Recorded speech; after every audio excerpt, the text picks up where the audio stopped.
Dans cette nouvelle vidéo, nous revenons sur une révélation de taille. Le président Ibrahim Traoré dévoile enfin la réalité de la sécurité au Burkina Faso. Entre avancées stratégiques, nouvelles mesures de protection et vision claire pour l'avenir, cette annonce marque un tournant décisif pour le pays. Aujourd'hui, nous allons analyser ensemble ce qu'il a réellement déclaré, ce que cela signifie pour la population et comment cela peut transformer le paysage sécuritaire burkinabé. Reste jusqu'à la fin, car tu vas découvrir des informations importantes et rarement expliquées avec autant de clarté. N'oublie pas de liker, de t'abonner et d'activer la cloche de notification pour ne rien manquer de nos prochaines actualités. Recevons donc le premier groupe de journalistes. Il s'agit de Hervé Dapa de la télévision BF1 et Asmao Dao de la télévision C360. Bonsoir, chers confrères. Vous disposez de 20 minutes pour vous entretenir avec le chef de l'État sur les questions relatives à la défense et à la sécurité. Bonsoir, Excellence. Bonsoir. Alors, certains de vos détracteurs vous ramènent régulièrement une phrase, et cette phrase remonte aux premiers instants de votre prise de pouvoir, quand vous disiez que si tout est mis en œuvre, 3 mois suffiraient pour tendre vers la fin de la guerre. Et ces détracteurs disent aujourd'hui que 3 ans plus tard, la guerre n'est pas totalement terminée. Monsieur le Président, ce soir, que leur répondez-vous? D'accord, merci beaucoup. Et merci à tous d'être venus pour cette interview. C'est vrai, c'est ce que nous aurons souhaité, mais les choses n'ont pas été comme on le pense. Et je dis si tout est mis en œuvre. Alors, il y a plusieurs perspectives à mettre en œuvre pour pouvoir atteindre cet objectif dans ce laps de temps. Mais tout n'a pas été mis en œuvre comme on le souhaitait. Primo, l'adversité. Alors, dès que nous sommes arrivés au pouvoir, nous aurons espéré qu'on nous laisse travailler très rapidement et pouvoir avancer. Malheureusement, certaines personnes nous ont approchés et ont voulu que nous allions dans leur sens parce que leur objectif n'était pas que la guerre finisse de sitôt. Je veux parler de certaines forces étrangères qui étaient présentes sur notre sol. On a eu des débats houleux avec des diplomates venus d'ailleurs sur la question, mais personne ne voulait qu'on aille dans le sens de finir cette guerre. Nous l'avons compris à travers les messages. S'il arrivait que des gens viennent jusqu'à nous dire qu'il faut qu'on accepte qu'ils soutiennent les terroristes et nous soutenir également, ça veut dire ce que ça veut dire, c'est une guerre entretenue. Donc nous avons très vite compris, on s'est débarrassé de toutes les forces qui étaient présentes ici, que ce soit les forces françaises, les forces américaines, et nous avons compris que la lutte sera âpre. La deuxième chose aussi était nous croyions que nous avions quand même un minimum d'armes et de munitions en stock. Aujourd'hui, je peux vous dire ce que j'ai trouvé par exemple en stock. Il y avait en tout et pour tout au Burkina Faso moins de 100 000 cartouches de Kalachnikov. Et les armes, nous avions à peine une centaine. Comment est-ce qu'on pouvait faire la guerre? Donc, il fallait se rééquiper, redoter l'armée en effectifs, en armement et tout. Ce qui a fait que l'objectif de 3 mois, si ces conditions préalables étaient réunies, c'était bien possible. Mais il n'y avait rien. On n'était pas préparé à la guerre, tant sur le plan équipement que sur le plan effectif.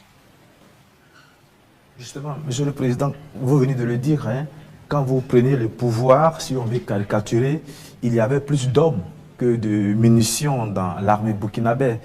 Et aujourd'hui, où en est-on avec le programme d'armement de cette armée-là? Et puis, quels sont les signes qu'elle est en train progressivement de monter en puissance? Très bien, je l'ai dit, je ne peux pas dépeindre toute la situation qu'il y avait, c'était catastrophique. Et comme je l'ai dit, vous pourrez enquêter. Il y a peut-être même dans cette salle des militaires qui étaient sur le front, sans armes. Ça existait dans notre armée. Donc ce sont des situations, on croyait que c'était juste, je ne dirais pas de la mauvaise foi, mais une situation incompréhensible. Pour nous, il y avait les armes et on refusait de doter. Mais quand on a été face à la réalité, très vite, on s'est résolu à chercher d'abord à armer l'effectif qui était là. Et là, ça a été la croix et la bannière. Parce que beaucoup de puissances ont refusé de nous vendre les armes. Et donc, on s'est tourné vers ceux qui avaient envie de nous vendre les armes. Très vite, on s'est équipé. On a recruté les VDP, on a pu payer tout ce qu'on voulait. Le processus, nous avons fait un plan d'équipement pour une montée en puissance.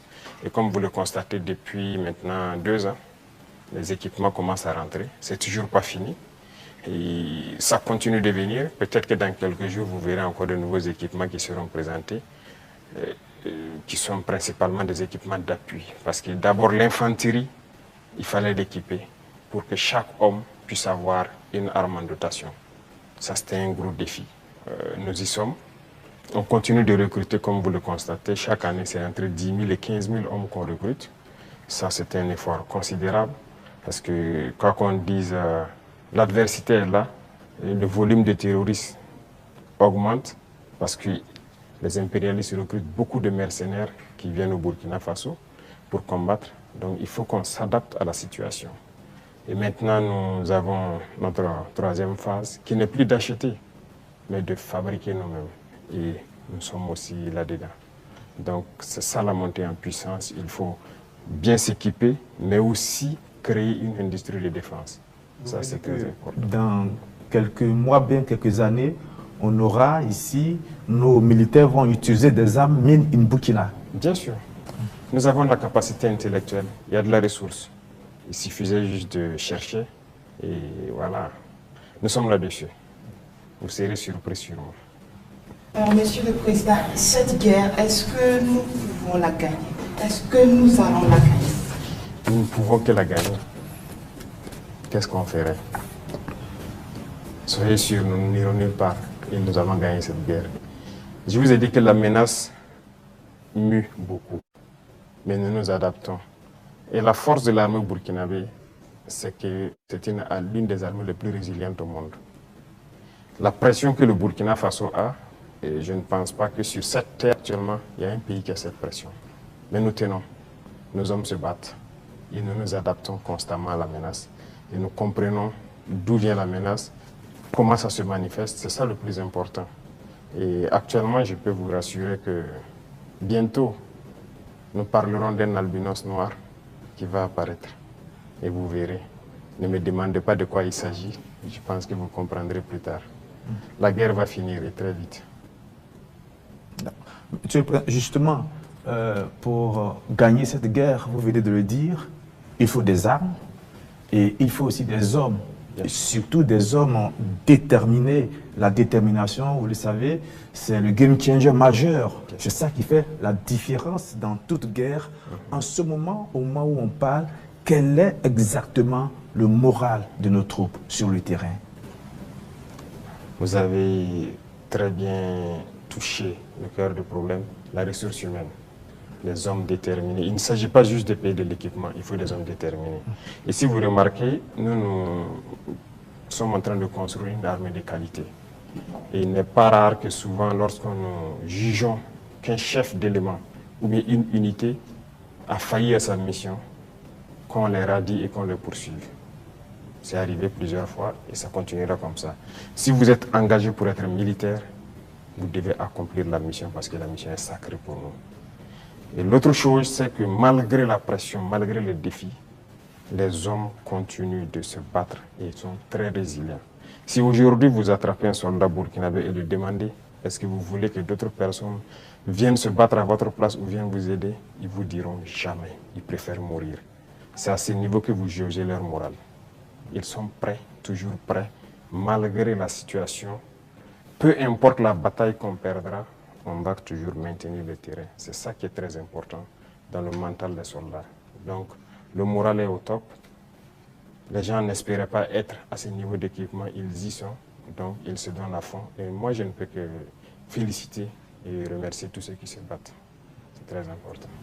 Merci d'avoir regardé cette vidéo jusqu'au bout. Si les révélations d'Ibrahim Traoré sur la sécurité du Burkina Faso vous ont marqué, n'oubliez surtout pas de liker, de vous abonner et d'activer la cloche pour ne rien manquer. Le Burkina est-il enfin sur la bonne voie pour garantir la sécurité de tous ses citoyens selon vous? Dites-moi sincèrement votre avis en commentaire, je lis tout. À très bientôt pour une nouvelle actualité importante.